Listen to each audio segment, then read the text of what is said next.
बड़े बड़े साधु महात्मा, बड़े बड़े ज्ञानी लोग बोलते कम हैं, लेकिन आचरण से बहुत बड़ी शिक्षा दे देते हैं, है ना। हम लोग प्रवचन तो बहुत श्रवण कर लेते हैं, लेकिन आचरण को ग्रहण नहीं करते, ये कमी हमें भी है। तो अच्छा श्रवण अध्ययन हो, अच्छा श्रवण हो, इसके बाद आचरण हो, अनुकूल आचरण होना चाहिए।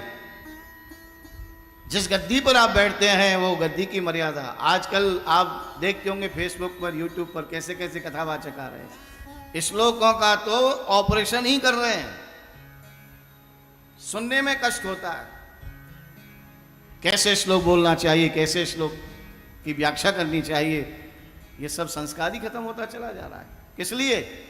जैसे एक मार्केट में दुकान अच्छी चल जाती है तो दूसरा व्यापारी सोचता है ये मैं भी खोल लूं, हाँ, इससे मेरा व्यापार भी अच्छा चलने लग जाएगा। वही स्थिति आज हो रही है। जो अधिकृत थे उनको तो हटाया जा रहा है, और जो अनधिकृत हैं वो भागवत की गद्दी के अधिकारी हो रहे हैं। जैसे आप एयरपोर्ट पर जाते हैं तो वीआईपी गेट से वीआईपी ही जा सकता है, सामान्य व्यक्ति नहीं जा सकता, क्योंकि वो उसके लिए अधिकृत है। इसलिए भागवत कहने के लिए जो अधिकृत है उसी को ही भागवत कहने का अधिकार है, अन्य को नहीं। तो मेरे भाई बहन, श्रवण हो, अध्ययन हो, आचरण हो, और इसके बाद जब प्रवचन होगा तो लाभ देगा। आज प्रवचन तो बहुत हो रहा है, लेकिन आचरण के बिना हो रहा है, इसलिए मनोरंजन दिखाई देता है, आत्मरंजन दिखाई नहीं दे रहा है। नहीं तो हमारे इतनी कथा कहने वाले, इतनी कथा सुनने वाले, तुलसीदास जी कहते हैं धर्म ते बिरति योग ते ज्ञाना। वास्तविक धर्म की व्याख्या की जाए तो धर्म से तो वैराग्य होना चाहिए।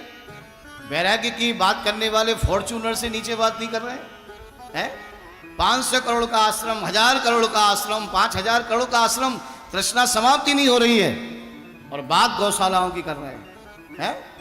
सोचिए, तो गायों की रक्षा हो जाएगी? ये तो केवल अपना है कि अपना शरीर मोटा कर लो, गैया चाहे कितनी भूखी मर जाए।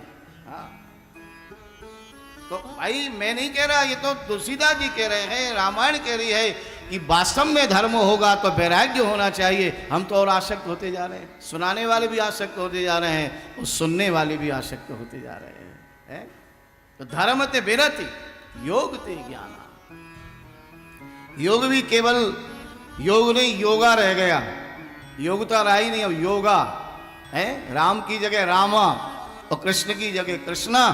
जो हमारे शब्द विदेश चले गए, वो योग से योगा बन के आ गए, और राम से रामा बन के आ गए, और कृष्ण से कृष्णा बन के आ गए। अरे भैया, कृष्णा बनने में तो स्त्रीलिंग का प्रयोग हो जाता है? हरे कृष्णा हरे कृष्ण हरे कृष्ण हरे कृष्ण कृष्ण कृष्ण हरे हरे, हरे राम राम राम हरे हरे। क्योंकि आप गोविंद जी की नगरी से आए हो। जयपुर में एक से एक अद्भुत विद्वान हुए हैं। हाँ, एक से एक अद्भुत विद्वान। हमारे यहाँ से श्री राधारमन के गोसाई जी महाराज वहाँ जाते थे, और कैसा गोविंद जी में प्रवचन होता था। तो अपनी गंभीरता रखो। समाज कहाँ जा रहा है, जितनी जानकारी हमको है उतना तो आनंद ले सकते हैं। तो कह रहे हैं आचरण के बाद प्रवचन होगा वो लाभदायक होगा, नहीं तो परोपदेश कुशल बहु तेरे, जे आचरण ते नर ना घने रे। उपदेश देना सहज है, आचरण को जीवन में ग्रहण करना कठिन है। अब पर क्या ट्रेंड चल गया है, बोले कथा करने वाला इतने पैसे वाला बन गया, तो अब हम ही इसमें भी निकल जाए। लो, कथा क्या पैसे के लिए होती है? क्या बढ़िया बढ़िया बिल्डिंग बनाने के लिए होती है? क्या लग्जरी गाड़ी का खरीदने के लिए होती है? एक प्रमाण मिलते हैं परम श्रद्धे निकुंजवासी पूज्य श्री डोंगरे जी महाराज को आपने सुना होगा, और कैसा उन्होंने जीवन जिया।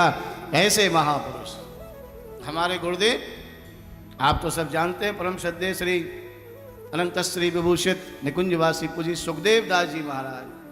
कितना अद्भुत संगीत था, लेकिन भागवत में कभी संगीत प्रयोग नहीं किया।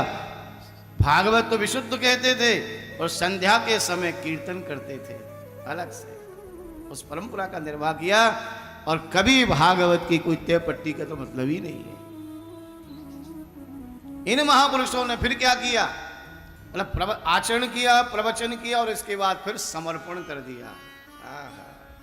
अध्ययन हो, श्रवण हो, आचरण हो, प्रवचन हो और फिर श्री बांके बिहारी के चरणों में समर्पण हो, तो आपका भी समर्पण होगा और लोगों को भी समर्पण होगा। बाकी तो ये मनोरंजन चलता ही रहेगा, कोई बात नहीं।